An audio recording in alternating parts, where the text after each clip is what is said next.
Hello दोस्तों, स्वागत करता हूँ आपका वर्ल्ड नॉलेज टाइम में।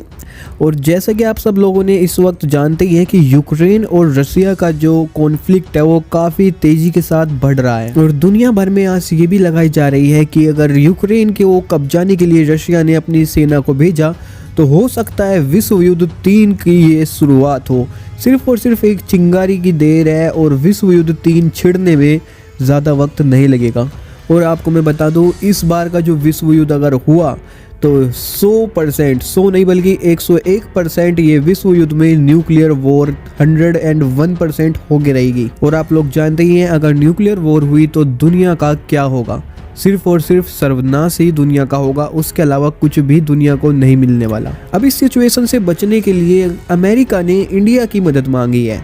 अमेरिका इस वक्त ये चाहता है कि इंडिया अपने दोस्त, सबसे अच्छा दोस्त में से एक रशिया से जाकर इस विवाद के बारे में बात करे और उसे समझाए कि देखो, यूक्रेन के ऊपर अगर तुम हमला करोगे तो दुनिया भर में आपके ऊपर इतने बड़े सैंक्शंस लगाए जाएंगे जिससे कि आपकी जो इकोनॉमी है वो बुरी तरह से क्रैश हो जाएगी। भारत की मदद अमेरिका इसलिए मांग रहा है क्योंकि अमेरिका जानता है कि रशिया के अंदर इंडिया की जो सॉफ्ट पावर है वो काफ़ी अच्छी है। यहाँ तक कि डिप्लोमेसी भी काफ़ी ज़्यादा अच्छी है इंडिया की रशिया के अंदर।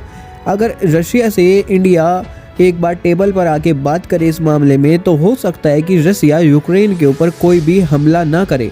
इस चीज़ को लेके अमेरिका की तरफ से इंडिया पर दबाव भी बनाया जा रहा है कि आपको रशिया से बात करनी होगी। हाल ही में एक वर्चुअल मीटिंग के दौरान अमेरिकी विदेश मंत्री और भारतीय विदेश मंत्री में यूक्रेन विवाद को लेकर बात भी हुई थी, जिसके बाद इस बात को अमेरिका ने अपनी न्यूज़ में रखा था कि हमने भारत से इस बारे में बात की है कि यूक्रेन को कैसे बचाया जा सकता है। लेकिन वहीं पर अगर देखा जाए इंडिया की तरफ तो इंडिया ने इस पूरी की पूरी वर्चुअल मीटिंग के दौरान यूक्रेन की किसी भी बात को उठाने में इतना ज़्यादा क्षमता नहीं दिखाई। कारण आप सब लोग जानते ही हैं, रशिया भारत का एक बहुत अच्छा मित्र है और भारत ऐसे मित्र को बिल्कुल भी खोना नहीं चाहेगा।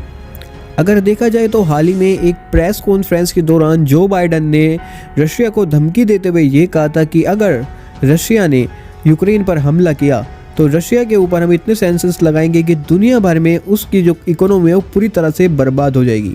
और जस्ट इस बयान के बाद, जैसे ये बयान अमेरिका की तरफ से आया, जस्ट उसके कुछ ही देर बाद रशिया की जो स्टॉक मार्केट है उसमें भारी गिरावट देखने को मिली। ऑलमोस्ट 15% की गिरावट देखने को मिली। $100 बिलियन सिर्फ और सिर्फ 1 से लेकर 2 दिन के अंदर ही रशिया की मार्केट से खाली हो चुके हैं। अगर देखा जाए तो रूस के लिए यूक्रेन को कब्जाना काफ़ी ज़्यादा हार्मफुल होगा, लेकिन मुझे ऐसा लगता है कि रूस इस कीमत को चुकाने के लिए बिल्कुल तैयार बैठा है। मैं आपको बता दूं, रशिया ने यूक्रेन के सर के ऊपर 10,000 से भी ज़्यादा टैंक खड़े कर रखे हैं। अगर रूस यूक्रेन को कब्जाने के लिए तैयार बैठा हुआ है, इतने बड़े क्षेत्रफल को कब्जाने के लिए तैयार बैठा हुआ है, तो रूस डेफिनेटली इस चीज़ के लिए भी तैयार होगा कि इसकी कीमत कैसे चुकाई जाएगी। अगर यूक्रेन को रशिया ने कब्जा लिया तो इसके बाद अमेरिका की भारी आलोचना होगी और साथ ही जो बाइडन, उनकी तो आलोचनाओं की पूरी बाढ़ आ जाएगी, क्योंकि जो बाइडन ऑलरेडी अफगानिस्तान के अंदर एक बहुत बड़ा बलंडर खड़ा करके जा चुके हैं। और अगर सेम सिचुएशन यहाँ पर आ गई, यूक्रेन को कब्जा कर लिया अगर रशिया ने, तो अमेरिका के अंदर ऐसी तबाही आएगी जो बाइडन की आलोचना होगी कि उन्होंने खुद भी नहीं सोचा होगा। इसीलिए इस वक्त भारत की भी मदद चाहता है अमेरिका, ताकि रशिया को रोका जा सके। अभी आप लोगों का क्या मानना है अमेरिका के इस स्टैंड को लेके, कमेंट करके जरूर बताएं। और भाई अगर फ्यूचर में भी ऐसा ही कंटेंट देखना है तो यार चैनल को प्लीज़ सब्सक्राइब कर लो। Thank you so much for watching this video. मिलता हूँ नेक्स्ट